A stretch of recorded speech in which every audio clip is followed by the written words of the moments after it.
रमजान है, कल से तरावी शुरू है और कितने यहाँ पर लोग खड़े हुए हैं। आपको क्या किसी का दर्द दिखाई नहीं था? बार बार अकबर नगर पर आक्रमण करने का मतलब क्या है?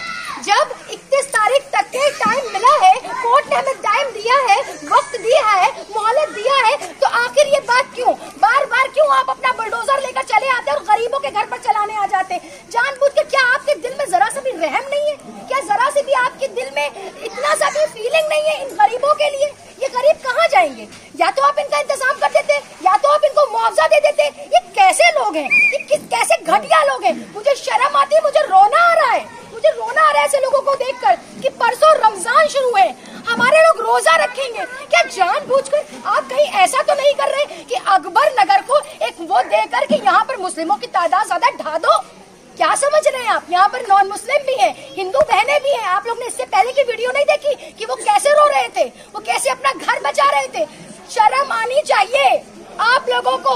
और प्रशासन को तो मैं ये कहना चाहती हूँ, आप अपना वक्त भूल गए हैं। जो इको गार्डन में लड़ रहे हैं अपनी प्रशासन की, उसके लिए आप लोग ने जो परीक्षा दी थी, जब पेपर लीक हुआ था तब तो आप बहुत रो रहे थे। सारे लोग, इनके आंसू नहीं दिखाई देते? इनके लिए कोई बोलने वाला नहीं? ये मेरा घर नहीं है, यहाँ मेरा घर नहीं है, पर मुझे इनका दर्द है। मैं कोई नेता नहीं हूँ, मैं एक समाज सेविका हूँ और मैं उसी खिदमत खल्क के उससे मैं यहाँ आई हूँ इनके पास। लेकिन आप लोगों के सीने में ना दिल है ना दर्द है, क्योंकि ना आपके बीवी है, ना आपके बच्चे हैं, ना आपका घर है, ना आपका परिवार है। उजमा जी, जैसे रमजान तो 2 दिन बाद शुरू होने वाला है, 31 मार्च तक भी रमजान रहेगा, तो जिस तरह से कोर्ट ने जो है आदेश दिया है कि आप 31 मार्च तक जो है निस्तारित हो जाए, हट जाए, तो एनडीए ने कार्रवाई की है, तो इससे रमजान से आप धार्मिक से क्यों जोड़ रही हैं? हमारा, आपको पता है, 1 महीना आता है हमारे लिए रमजान का, इबादत का, सुकून का, अमन का, चैन का। आप हमारा सुकून क्यों बर्बाद करना चाह रहे हैं? क्या आप हमारा अमन क्यों बर्बाद करना चाह रहे हैं? क्यों हमें प्रताड़ित करते हैं? अभी आपने 20 में जब कार्रवाई होगी फिर से आपने शुरू कर दी कार्रवाई। आपको पता है कल से रमजान शुरू है, कल से तरावी शुरू है, आपने जानबूझ के टारगेट करना चाह रहे हैं। क्या चाह क्या रहे हैं आप? मैं आपसे लड़ती हूँ, मैं आपसे जंग करती हूँ, मैं आपसे लड़ने के लिए तैयार हूँ अपनी कानूनी प्रतिक्रिया के साथ। मैं पत्थर नहीं चला रही, मैं जो है हंगामा नहीं कर रही, मैं फसाद नहीं कर रही, मैं पीसफुल अपने लोगों को लेकर बैठी हूँ यहाँ पर। आंदोलन जो है छिड़ा है, ये वो आंदोलन नहीं है जो आप लोग झूठ बताते हैं। अरे मुसलमानों ने पत्थर चला दिया, उन्होंने पत्थर, अभी आपने देखा कैसे वायरल हो रही है, कैसे प्रशासन पत्थर चला रहा है। प्रशासन पत्थर चलाए, प्रशासन डंडे चलाए, प्रशासन गोलियां चलाए, और कसूरवार कौन? हम। तो हमारा कितना कसूर है? बनाम लफ्ज मुसलमान होने का कसूर है हमारा। हमें लगता है कि भारत का मुसलमान तो सबका साथ सबका विश्वास झूठी है, झूठी है। सबका साथ सबका विश्वास नहीं, अपना साथ, अपना विकास और अपना विश्वास। अपना विश्वास निवेश करने आए थे ना करोड़ों का, कितनी फुलवारियां लगवाई हैं आपने, पता है आपको? G20 में भर भर के करोड़ों लाखों के गुलदस्ते सूख गए। अरे लाखों गरीबों के घर बर्बाद कर दिया आपने। वहाँ गुलदस्ते न लगवाते ना, वो सूख गए। पर इनके घर को तो ना उजाड़िए, इनके घर को, इनके मासूम बच्चे फूल ऐसे, उनको तो ना मुरझाइए। अरे वो तो फूल पौधे पत्ती हैं, उनकी फिक्र आपको इतनी है। जीते जाते इंसानों की नहीं। एनडीए ने जो है कुछ लोगों को जो है घर आवंटित करने का जो आश्वासन दिया है, कुछ पैसे जमा करके, इसकी ये क्या है थोड़ा? अरे पत्रकार साहब, आप तो यहाँ इंटरव्यू लेने आए, मैं तो इनकी मदद करने आई हूँ। हम लोग तो चले जाएंगे। इन गरीबों के दिल से पूछिए ना, जो ये रास्ते में खड़े होंगे, ये सारे लोग इनसे पूछिए ना, इनसे पूछिए तो क्या दे रहे हैं? पहली बार उन्होंने कहा 10,000 रुपए खाली फार्म भरवाई लेंगे, उसके बाद उन्होंने 5,000 कर दिया, उसके बाद अब उन्होंने 1,000 कर दिया, और 6,500 रुपए वो वहाँ पर महीने में लेंगे। अब आप बताइए, हम यहाँ से जाके वहाँ जंगल में कौन सा काम करेंगे जाके जो हम इनको 6,500 रुपया देंगे? और हमारे परिवार में 6 लोग हैं, अब वो जो एक चारपाई की जगह दे रहे हैं कब्रिस्तान हमको तनुक पर, तो उस कब्रिस्तान में हम कैसे रहेंगे जाके 6 परिवार के साथ? आप बताइए हमें। आप जो है क्या चाहती हैं? हम ये चाहते, आप समझिए कि आप जो है देश के प्रधानमंत्री मोदी जी से अगर आप रिक्वेस्ट करना चाहेंगे तो क्या कहेंगे? हम उनसे हाथ जोड़ते हैं कि हम गरीबों को चाहिए, बस वही हमको रहने दे बस, और हमको उनसे कुछ न चाहिए। वो हमको राशन दे रहे हैं, वो भी हमको न दे।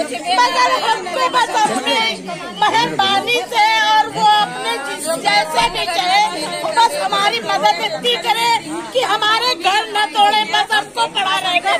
अगर वो चाहे तो हमसे जैसे वहाँ 6,000 रुपए किस्त के लिए कह रहे हैं, वैसे यहाँ पर ये किस्त बांध दे, हम खाना नहीं खाएंगे, हम अपने बच्चों को सूखी रोटी खिला देंगे, मगर हम सरकार को पैसा यहाँ से दे देंगे, यहाँ हम उनको दे देंगे सब। हम खाएंगे नहीं मगर सरकार को पैसा दे देंगे, क्योंकि जानते हैं कि सरकार हमसे ज्यादा गरीब है। हम उसको यहाँ के स्थानिक सांसद राजनाथ सिंह जी हैं, रक्षा मंत्री हैं, क्या आप लोगों ने उनको अप्रोच किया था, उनको अपनी समस्याओं उनके पास हमारे यहाँ के लोग गए थे, यहाँ के लोग हमारे गए थे, मगर हमारे वालों की किसी ने कुछ नहीं सुनी। हमारे वालों को मतलब मेरे भाई लोग यहाँ के नेता लोग गए थे, उनकी कोई बात नहीं सुनी गई। अल्पसंख्यक क्यों कह रहे हैं? अल्पसंख्यक क्यों कह रहे हैं? हमारे लोग नहीं, हमारे लोग अल्पसंख्यक, लेकिन अभी जो टारगेट है ना, हम मानते हैं हमारे जो बेचारे हिंदू भाई यहाँ रहते, हिंदू बहनें रहती, अरे उन्हीं को मकान दे देते, वो तो 20-30% थे, पर हम तो 80% है। अरे उनको जब नहीं दिया 20%, तो ये 80% को क्या देंगे? ये कुछ नहीं देंगे।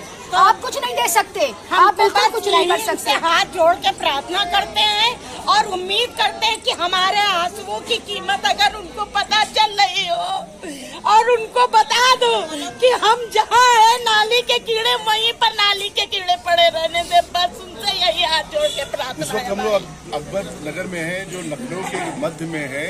एनडीए जो है विकास के नाम पे इस क्षेत्र को ध्वस्त करके जो है सौंदर्यीकरण करना चाहता है। ऐसे में 60-70 साल पुराने रहिवासी यहाँ पे हैं। जिस तरह से तमाम सरकारें पुनर्वसन करती हैं, परंतु एलडीए के अंतर्गत जो जिस तरह से इन झुग्गी झोपड़ी वालों का, खासकर जो यहाँ पे 70 साल से लोग रह रहे हैं, तो लोगों ने काफी अच्छे अपने मकान भी बनाए हैं अपनी मेहनत की कमाई से।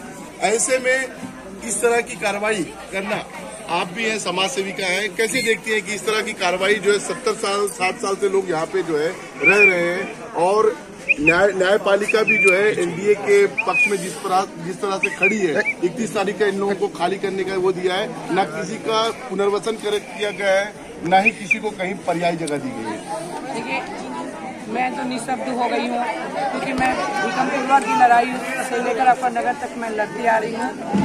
और हम लोग वहाँ पे, मैं मंडलायुक्त से भी मिली, मैंने वहाँ भी ज्ञापन दिया, लेकिन कहीं कोई कार्रवाई और कोई सुनवाई नहीं हुई हम लोग की। ये लोग गरीबों को एक तरह से उजाड़ने का काम कर रही है ये सरकार, और गरीबों की कहीं कोई मदद नहीं, चाहे वो हाई कोर्ट हो, कोर्ट भी हमारी बात नहीं सुनी, कोर्ट में भी उन्हीं की है, कोर्ट भी उन्हीं की सुन रही है, सरकार उनकी है, कोर्ट भी उन्हीं की है। स्पिरिट में ठीक है, मैं सरकार से बस ये पूछना चाह रही हूँ कि अगर ये अवैध कॉलोनी, यह हमारी हाई कोर्ट ने भी इसको साबित कर दिया कि यह अवैध कॉलोनी, अगर ये अवैध कॉलोनी थी तो आप ये देख रहे होंगे ये विकास, ये बिजली के खंभे पे फ्री लाइट है, ये कौन सा इनकी निधि दिखा गया, और ये हर घर में आप बिजली का कनेक्शन देख रहे होंगे, हर घर में अभी लाइट की व्यवस्था है। अगर ये अवैध थी तो सरकार ने इनका कौन सा दस्तावेज देख लिए थे कि इनको बिजली का कनेक्शन दिए, इनका वोटर ID कार्ड बनवाएं, इनका आधार कार्ड बनवाएं, इनकी ना हर सुविधा इनको सरकार ने दी। और आज जब समय आया है तो अब कह रहे इनकी मर्जी, इनको कह रहे अवैध है। तो अवैध कैसे है? अगर ये अवैध है तो पूरा लखनऊ अवैध है, तो ये पूरा क्या पूरे लखनऊ के ऊपर बुलडोजर चलाने का काम करेगी सरकार? आप लगती है सरकार जो पक्षपात कर रही है गरीबों को लेकर?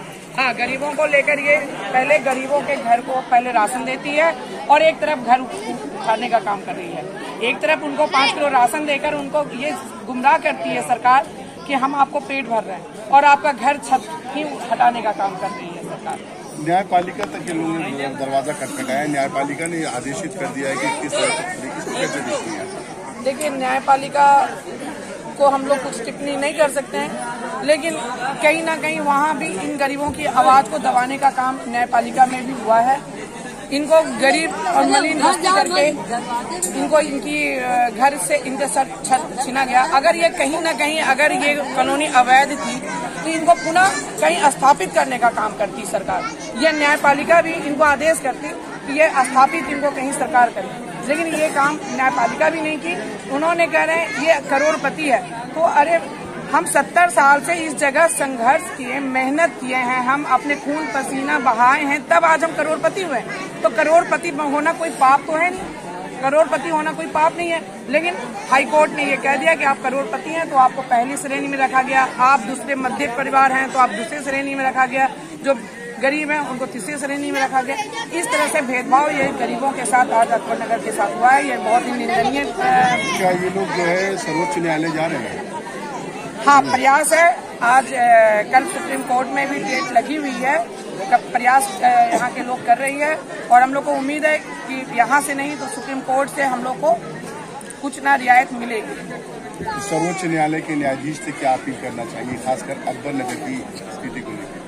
हम वहाँ बस इतना ही अपील करना चाहती हूँ कि इन गरीबों का घर ना तोड़ा जाए और अगर इनको विकास के नाम पर अगर लेना है तो थोड़ा अपना जमीन जो भी इनके एरिया से लेना हो उसको ले लेते, लेकिन ये पूरी की पूरी बस्ती को ना उठाने का काम करें, क्योंकि इनकी पूरी पहचान आज यहाँ जो 20-25 हजार आज हमारे यहाँ पब्लिक है, इनकी पूरी पहचान अकबर नगर से है और ये सरकार इनकी पहचान बनाई है। ये अपने से खुद नहीं पहचान बनाए, क्योंकि इनको सरकार ने इनको पहचान बना के इनको वोटर ID कार्ड, इनके बच्चे का मार्कशीट पर भी इनके पूरे मतलब दस्तावेज पर अकबर नगर इनकी पहचान होती है। तो ये पहचान को ना छीना जाए, यही अभी भी हम लोग को अपील है कि हो सकता है हमारे सुप्रीम कोर्ट इन गरीबों के साथ खड़ी होगी और हमारी आवाज को बुलंद करने का